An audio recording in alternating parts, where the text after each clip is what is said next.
2025年过去了，这一年你们都收获了哪些荣誉？说出来让我羡慕羡慕。今天来揭秘下我2025年的收获吧。大家好，我今年38岁了，未婚未育，一个人在天水打工。2025年总共有给我介绍了6个对象，一个都没见，收获为0，也没有一个人追我，我也没有追谁，收获同样为0。说来惭愧，单位评的各种奖励，比如什么创新奖呀、优秀奖呀、优秀员工呀，什么乱七八糟的，我一个都没有获得。但是我获得单位一张蛋糕卡，总共到蛋糕店消费了3次才消费完。当然，单位人人都有。我申报了2个专利，并且去年申报的2个专利也授权了，这让我获得了1000块钱的奖励。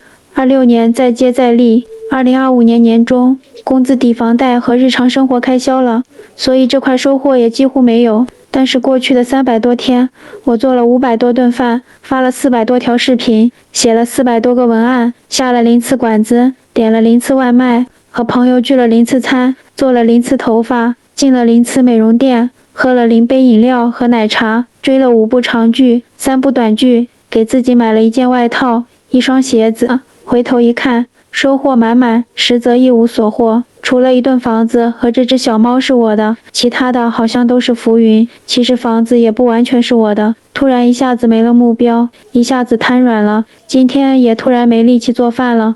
有人借酒消愁，而我给自己买了一堆零食来填补这一无所获的一年。今天我就放纵一次自己，过了今天，我依然要夹起尾巴做牛马，因为毕竟还要继续生存。看我视频的姐妹们，你们2025年都有哪些收获？